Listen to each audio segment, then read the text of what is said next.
Aiwa, ndichida kutendai mhuri yeZimbabwe nekuda kwesapoti yese yamunotipa pano paSaint TV. Basa richienda mberi, ndichida kutenda zvakanyanya nokuda kwekutsigira kwese kwamunoita zvirongwa zvedu zvese musingasarudze kuti aiwa tichatsigira ichi hatichitsigire, as long chiri chirongwa changoitwa pano paSaint TV. Imi munoonekwa muri vanhu vanosapota. Asi chekutanga, kana uri kutoona paYouTube, I kindly ask you to subscribe, turn on your notification bell so that every time we upload a video you'll be notified. Also, don't forget to follow us on our Facebook page rakanzi Saint TV. TikTok yedu iri kukura yaane over 8,000 takumhanya ku 9,000 followers. Zvakare yakanzi Uncle Saint. TikTok chete ndo yakanzi Uncle Saint. Ukaenda ku IG account yedu it's Saint TV official.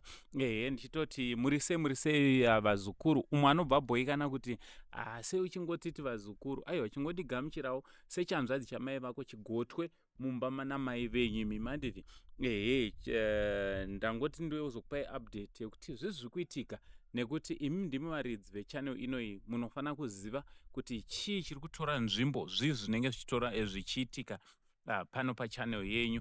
Chekutanga chandinoda kuti ndinge ndinokupai update sekuziva kwenyu kuti tine mukomana anonzi Nokutenda Mafume, mukomana wekumvuma, akatanga kurapwa naDr. Munyaradzi Muriva. Aiwa, vakatotanga process yachona yekumurapa. Tichida kuti thank you very much doc nekuda kumira nevese vanouya vachichema pano paSaint TV. Mwari wekudenga wakuitirai zvakanaka. So pari zvino chiremba vari kumbobatanidza because kuti Noku ange ari anorapwa zvitore chiremba umwe chete zvinotora ana chiremba vakawanda. So chiremba vanenge vachibatanidza, zvakare vanenge vachiita sekuziva kwenyu kuti ana chiremba vedu vanogara vari busy, vanenge vachida kutsvaga kuti vomuisa papi pavangamurape, paangabatsirike, paangaitwe operation. Sekuziva kwenyu vakati ari kuda kuti ange ari anoitwa operation pagumbo. So vari kuda kutsvaga kuti ndepapi pavanenge vese varipo vachinge vari vanomuatenda zvakanaka, kuti kana achinge arapwa ange ari anoita zvakanaka. Saka taakutongokumbirisa kuti ngativei nemwoyo murefu. Ndoizoti munozvinzwisisa, hatina kutanga kuzviita nhasi, takambozviita mumashure panana Iben, ana Blessed nevamwe vakasiyana-siyana, vachingozopedzisira vabetsereka varapwa zvichibva zvaita zvakanaka. So ndo mamiriro akaita nyaya yaNoku. Asi ndichidzoka zvakare kuti kune vane vachida kudoneta towards Nokutenda Mafume, aiwa, let's keep on donating kuitira kuti ange ari ano kana ana chiremba vave kuita operation pakanzi pari kudiwa zvoda kuitwa, pasazomiswa zvakare nekuchikonzero chekuti tinenge tisina mari. Sekuziva kwenyu kuti mari yanga iripo yakanga ichishanda kuuya kuno kwavaita nekudzokera pavakanga vachigara vaidawo kudya, zvakare nemamwewo masikani pamwe chete nezvimwe mamwe matest akanga arequestwa nachiremba atakaita. Zvese izvozvo zvinobhadharwa, chisingabhadharwe badzi naNoku kana kuti nesu pakurapwa kwaNoku ndeana chiremba. Vakati aiwa vachamurapa on pro bono, handiti kureva kuti pachena, vachingoitawo nemwoyo wavo wekubatsira, nditi sekugara vachidaro kwavanongogara vachiita. Zvakare ndichida kupai update on mai Ano. Mai Ano vakanga vasinganzwe zvakanaka. Pese apa pataita nawo mavidheos kutaura chokwadi vakanga vasinganzwe zvakanaka.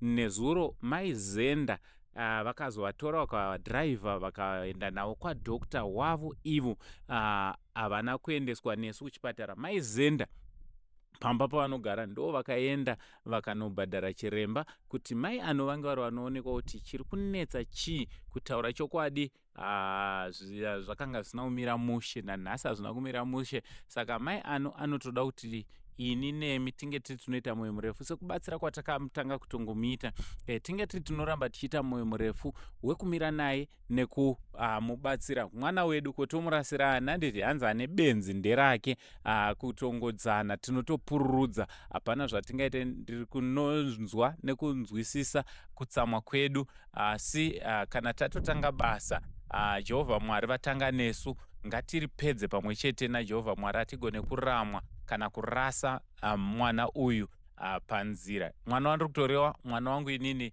ndimai Ano, handiti ano chiri chimuzukuru chedu, saka hatigone kunge tinorisiya mai ano akadaro, especially iye zvino. She needs help the most. Chimwe chairi kudiomba kwamai ano kutaura chokwadi, chikafu chai chekudya ndo chimwe chiri kushupa, ndo chiri kunetsa. So kune vanoda kubatsira mai ano zvakanyanya nechikafu, ngatingei tiri tinobatana panhamba dzedu tobva tabatsira mai ano nezvekuti vange vari vanodyawo vawane kurarama ivo pamwe chete nemuzukuru wedu anopaishandiri.